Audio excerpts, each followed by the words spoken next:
think there's always an opportunity in global bonds, but specifically at the moment, probably two reasons. Number one is the ongoing fear, I think, of another Liz Truss moment in the UK. So it's not just about opportunity, probably also risk diversification. And then the second thing is, clearly in a global strategy, there should be more opportunity than in a domestic one.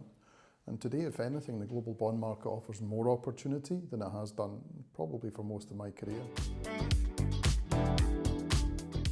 There's a couple of areas of the market that we're invested in. We've been running our fund for a couple of years now, and these areas are quite new for us. So we've started to buy long-dated bonds.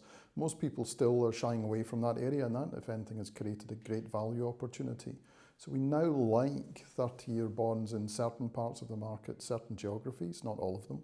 For example, we own bonds with 30-year maturities in New Zealand and indeed Japan. First time in my career, bought bonds in Japan, never mind 30-year. And again, for us, value-driven process, it's an opportunity we think is well worth taking on behalf of our clients. As to why people aren't there yet, why they're not looking at some of these opportunities, I think really, if we're honest, we know that most investors have focused traditionally on equity for their alpha, for that extra return, and perhaps viewed global bonds as a homogeneous mass, whereas in reality there are good opportunities for an active manager if they're nimble enough to find them and take them.